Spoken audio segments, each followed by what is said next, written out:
Welcome to Sexist Rebecca, a show geared towards relationships and sexuality that'll help you enjoy your relationships more than you ever thought possible.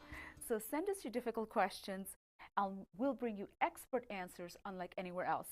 On tonight's show, we'll be discussing sex addiction and intimacy anorexia, answering an email on toys, and giving you some hot ideas for turning up the heat in your bedroom.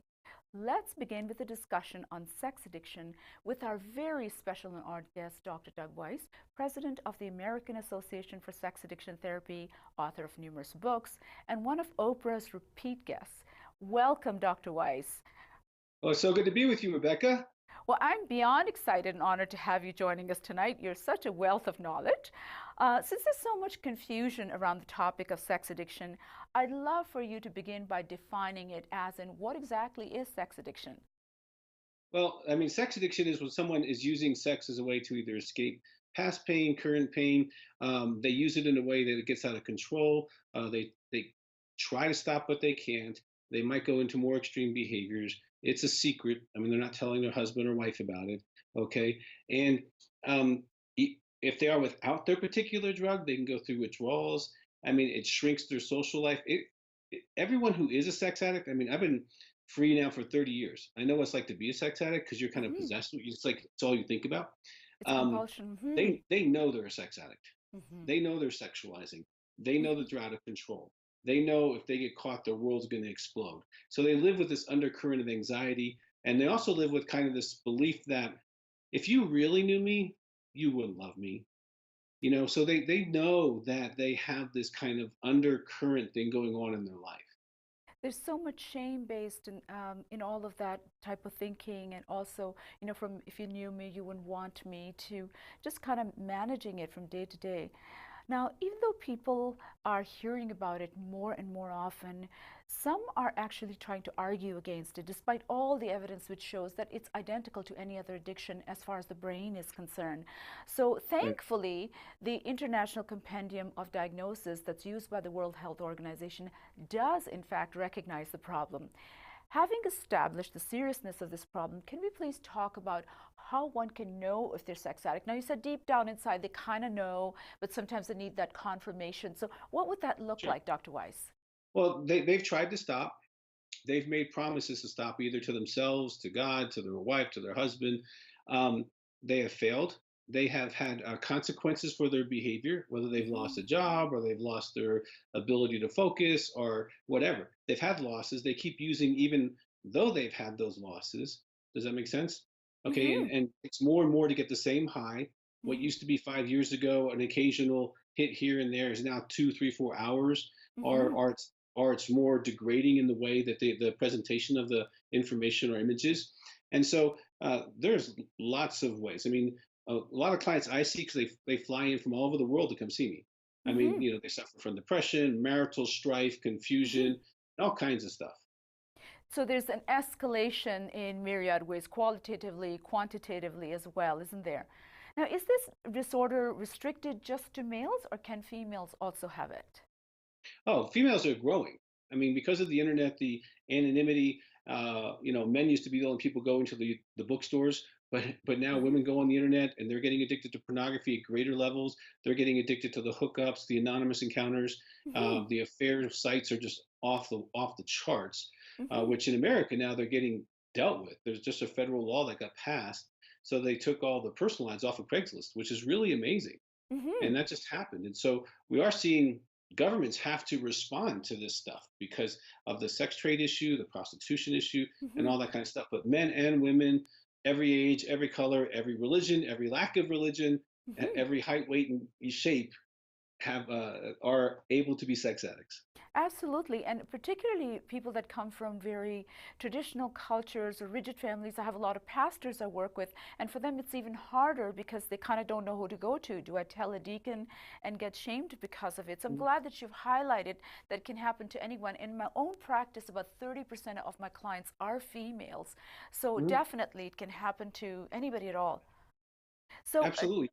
Dr. Weiss, how does it affect the partner, maybe in a minute or less? Can you please hit the highlights for that for us, please? Well, if you're married to a sex addict, you're probably going to have depression issues. You're probably going to have weight gain issues. You're probably going to have lower self esteem. I wrote a book called Partners Healing from His Addiction. Hmm. Those are statistics.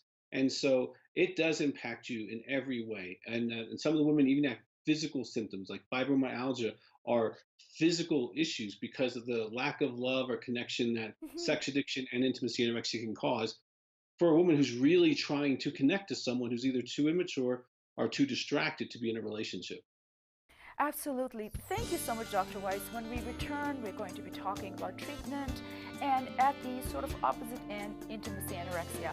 So stay with us.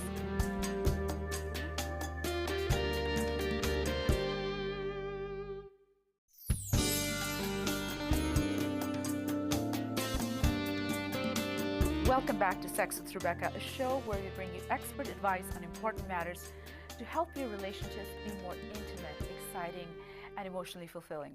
We've been talking about sex addiction with Dr. Doug Weiss, president of the American Association for Sex Addiction Therapy. Now, Dr. Weiss, before we went to break, you were going to comment on treatment, so perhaps you can mention that, and then I have a few more questions for you. Sure. I mean, someone who has sex addiction, first of all, there is hope.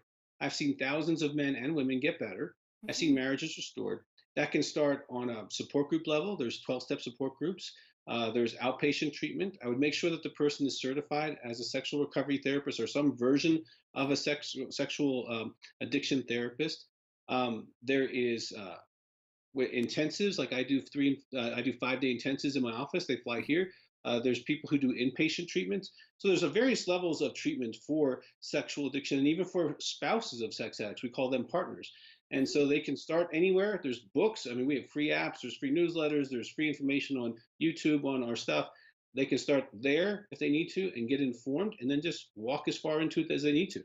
Absolutely. And you have a plethora of information. You've got podcasts, you've got books, you do the intensive. There's so much stuff there. So I want to revisit that in a little bit. But you're right, the person has to be certified in this. I've seen people who just gone to someone who knew Oh, nothing yeah. about sex addiction and it's done more harm than good. So I agree with you that there should be some level of certification so you know that they understand what's going on. Now, can you maybe discuss how to move from discovery to recovery next? Certainly the treatment is part of it, and also how a sex addict can kind of get help. You talked about some resources, but what does that look like moving from discovery to recovery? Well, discovery often happens to the addict, so we don't usually have to worry about that. They usually get caught. Hmm. Okay. I mean, Absolutely. 90% of my clients get caught. There's about 10% that are just people who are in tortured or conflicted with what they're doing and they seek help, but 90% get caught. The That's phone how they numbers, come. the Hmm. emails, right. Okay. So discovery, you don't have to worry about. Now, what to do after discovery, we do polygraphs to verify that the wife knows everything, so she's not going forward a year later and finding out more. So this is So part of the intensive, is it? oh yeah, we do Uh-huh. polygraphs on Okay. Monday, almost every week. Hmm. So Okay. that helps the wives a lot to begin to trust because you know you've been married for 20 years. Like I got a phone call just this week, 20 years of him acting out with prostitutes and other people. 20 years. Hmm. And she's got to have a way to bridge that trust to go into the future. Well, she Hmm. can't trust him, but she can trust a polygraph. And that's why I say to people, if you're not going to trust the person you're asking questions of, why do that to them or to yourself? So with the polygraph, it gives her some kind of place where she can start. And I remember you had said something to the fact of, this is how much she knows, this is what she's worried about, the truth is around here somewhere. So I like your approach that you take. One of the reasons that you're so passionate about this work is because you yourself are in recovery. How long have you been clean and what's that been like? I've been clean for over 31 years, and it's Wow. been great. Better sex, better brain, better resources, better creativity, being able to help, just that, I mean, hundreds of thousands of people throughout various media forms. And so, you really see a life well spent when you're not chasing your addiction. And there's no shame there, and you're living authentically, and you Absolutely. get the people that you work with. So I think that's why what you do is so remarkable and brilliant. Now, was it hard to rebuild trust and resume intimacy? Like, can that be done? What does it look like? Well, it can absolutely be done. Now, trust can be built through, like we talked about the polygraph. It also takes some time. It also depends on what the person, how damaged the marriage is. If the marriage is really healthy and it has a sex addiction, that's different than if the marriage is really destroyed before the sex addiction hits them. So there's Hmm. some repair to that as well. But generally, women can rebuild trust if you give them a plan for recovery and a safety net of a polygraph every quarter for the first year or two to Hmm. verify that their investment of their heart, time, and sexuality is going to be reciprocated with respect. Hmm. Now, some people, I know you have an exceptional plan. Some people still seem to get stuck. And I guess it goes back to what you were saying, depends on what shape the marriage was in. But they get so stuck and everything becomes about the addiction and it sort of takes over everything else. Do you have any words of wisdom for those people who get really, really stuck? Well, usually there's a reason they're stuck. Like I had a lady, I'm actually going to go tape something on this in about a week. When a woman gives meaning to something that doesn't have meaning, because good women come from a relational perspective. Mm-hmm. People have value, hearts have values. They can't even imagine just sleeping with someone just to sleep with them. Doesn't Mm-hmm. even make any sense. Okay. Mm-hmm. And so, but addicts come from object relationships. People don't have values. You can use them and throw them away, and it has sex that has no meaning. Mm-hmm. So I have to tell women what they've done is because they don't have the ability to do object relationships, they've given something meaning that has no meaning. Like this one man, he had an affair. It was 13, it was no, it was like 7 years long with one woman, and he had sex with 13 other partners during that Wow. same 7 year period. So he Wow. wasn't even faithful to the girlfriend. Hmm. But the wife gave meaning to that as an affair that she thought he loved her. He was a sex addict and an anorexic. He's not capable of loving anybody. Not Mm-hmm. capable. And Now, so I do had you, to walk her.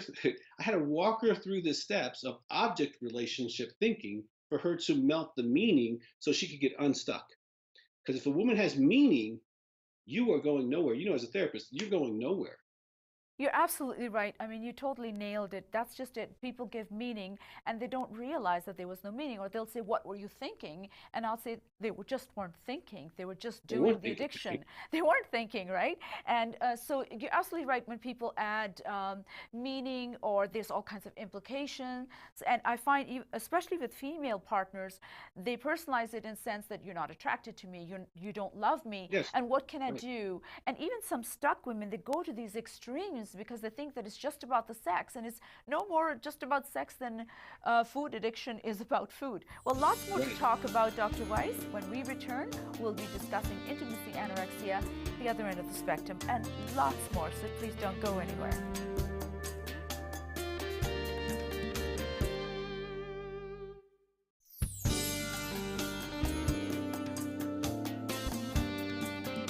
Welcome back to Sexist Rebecca, a show geared towards making your relationships the very best that they can be, both in and out of the bedroom.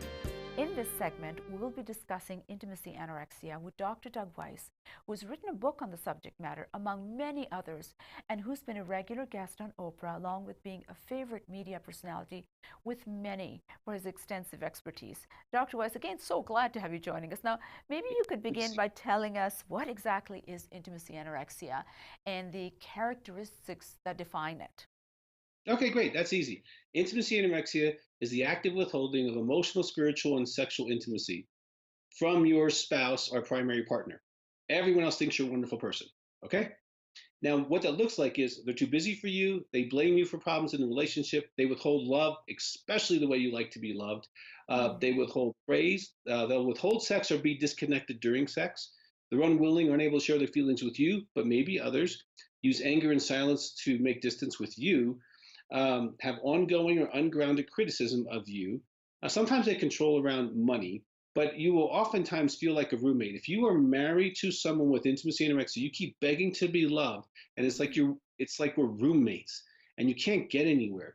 That is intimacy anorexia, and that paradigm has helped so many people, Rebecca, to get a handle on what's going. Especially, I know you're in Canada, and I don't think I've met anyone who flew down from Canada who wasn't an intimacy anorexic. Mm-hmm. Okay, I No, mean it's just prevalent. You absolutely nailed it, and I'm so glad that you're talking about it and that you have named it, because a lot of people have no clue, and they, again, they personalize it that you're doing all this stuff with others, you're charming, you may be having sex with others, but when it comes to me, my existence is so lonely. You can't Hmm. connect with me, and that is so painful for the partner, as you know, and you talk about in your books. So, who's the most likely person to suffer from it, and like how do they kind of end up there? Well, they can, someone who's been sexually abused can end up, overprotecting themselves so they don't want to give their heart, spirit, or sexuality to someone. That makes sense. Someone who grows up with an opposite parent who has no attachment or is abusive and they can't attach to them, so their little Hmm. heart says, I can't come out and play with the cross gender. Hmm. Or if they live in an environment where there's no attachment in the marriage of their parents, they don't see it, they don't experience it, and they just don't even believe it can happen, that there is no connection because they grow up in that sauce, so to speak. And so those are some of the primary reasons why someone becomes intimacy anorexic. So teaching them how to attach is fantastic. I see miracles in my office every week because Hmm. these men and women, some of them really want to connect. Now, some don't, but some really want to. They just don't have the Hmm. skills. And you can give them the skills, they can connect with the other person's heart, and they can actually be seen and see the other person and really love them. You know, the work you do is so important because that's it. A lot of them, they just don't know what to do. They may even want it and they don't know what to do. And sometimes, you know, when I do like attachment intensives, people go, I did not know that. I didn't know that that's what my partner's experienced. I didn't know how to express my own needs. And Hmm. a lot of times, you know, you can see both the addiction and the anorexia, which makes it even more confusing for the spouse. So Oh, maybe yeah. you can comment on that, and that what is the spouse feeling when we're dealing with sex addiction and sexual anorexia with the partner itself, and they're so Sure. confused. What's their Well, world when look there's like? intimacy, anorexia, and sex addiction, those are like they're connected. Okay, they're connected Hmm. really much. Okay, so the a person can be sexual without intimacy, so they'll act out with themselves with pornography or prostitutes or even other people who just volunteer, and they'll be sexual but not intimate. And in the Hmm. marriage, they might have a level of intimacy, but they won't be sexual because sex and intimacy is scary. So they'll Hmm. like suppose a woman is married to an anorexic, she'll feel alone, dry, empty, unwanted, rejected, ugly, even if she's Hmm. beautiful. She can be as Hmm. beautiful as you and feel like she's worth nothing to her Hmm. husband. Okay. That's so And what sad. happens is then she feels shame for just being who she is, not enough, etc. And and then she finds out 15 years later he's been cheating all these years. Now she's totally devastated. It's a total different Hmm. devastation than, we have a really good marriage, we have a really good sex life, we really like each other, and he did a lot of stupid stuff. That's so Like sad. it's Now, totally different. how does one get better? I mean, what does that look like? I know you have a remarkable book and a workbook that goes with it, and you have intensives. Can you tell us real quick, what does recovery look like? Because this is not something that's just going to go away on its own. Oh, no, no. This looks like support groups, telephone groups, workbooks, counseling, finding out why the person is addicted. There's 6 types of sex addicts. Hmm. Finding out that, dealing with the intimacy anorexia, giving them attachment exercise. It takes 5 days to really get this thing moving. But then Hmm. once it's moving, there's momentum and the couple can actually start really healing and recovering. And that's what I like about your intensives, because you get right in it. I do different types of intensives, but I find it's Mhm. so great because you just kind of keep building upon it, and Yeah, you keep the momentum going. And there's so much stuff that you need to find out. I mean, we barely touched the tip of the iceberg here, but maybe you can just mention what your book and workbook looks like so our audience can grab a hold of that, or maybe even get in touch with you for those intensives, which I highly recommend. sure. They can go to intimacyanorexia.com or Mm-hmm. sexaddict with a T.com, and there's Mm-hmm. all that information there. They can ebook it because I know Canadians hate shipping, right? So they can ebook them, download them, get to it right away. There's lots of videos that they can download on intimacy anorexia, helping her heal so a man can understand what he's done to his wife. There's Mm-hmm. lots of stuff there that if they can go there, drdougweiss.com, it's all there. And so Mm-hmm. they can just, get as much information as they want, and they can reach out, get telephone counseling. If they're close to you, they should come see you. Well, you know what? I follow a lot of your guidelines and recommend your books. So thank you so much, Dr. Weiss. What an honor and a privilege to have you on our show discussing such important matters and giving us hope and understanding. We really do wish you the very best with all the important work that you do. Well, thank you so much, Rebecca. You're awesome as always. Thanks again. Still ahead, an interesting email on toys that put the play back in foreplay and some tips on finding the right ones for you. So don't go anywhere.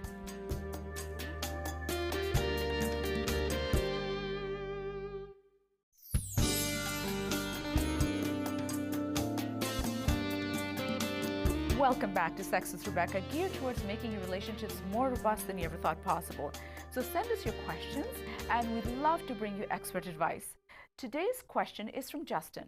My wife asked me if I'd be interested in a trip to Aren't We Naughty to pick up some naughty toys. She claims it's because of the ads she's been seeing on your show, but I'm worried that maybe I'm not doing it for her any longer.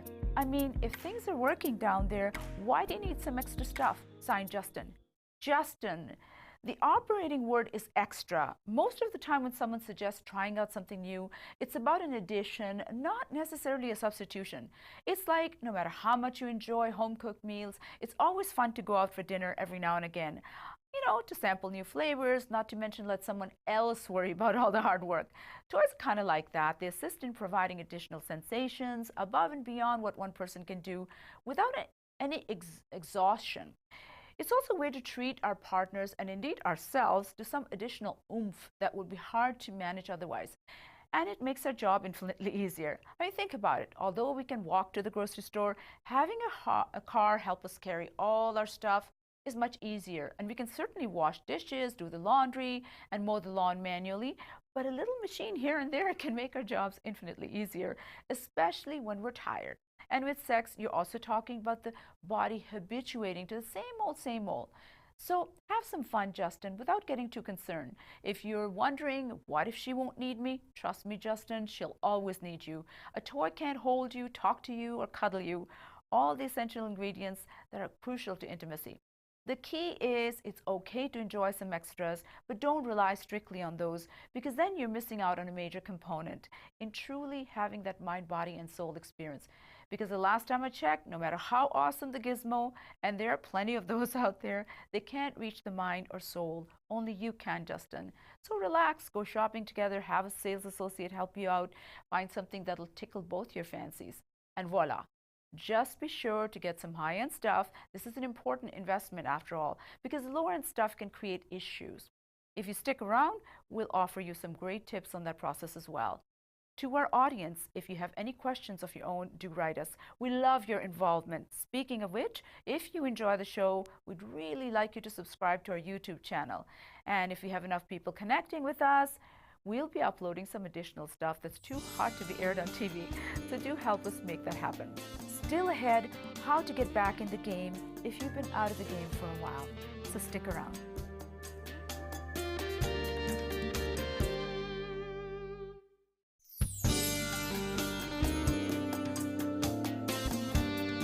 Welcome back to Sex with Rebecca. Now, before we close, as promised, we have a very special segment for you to help you reclaim your sex life if things have grown a little cold. If you and your spouse hadn't had sex in a really long time, it's generally really hard to jump back in the game, or the sack if you may.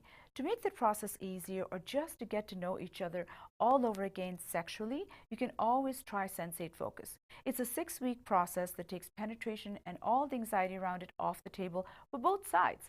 For the first 2 weeks, you get to grope each other over the clothes like teens who don't want to go the whole way. Next 2 weeks, you can take your clothes off and find different ways of teasing and pleasuring each other, but the genitals are strictly off limits. The final 2 weeks, you can touch anywhere you like, but any form of penetration is still off the table.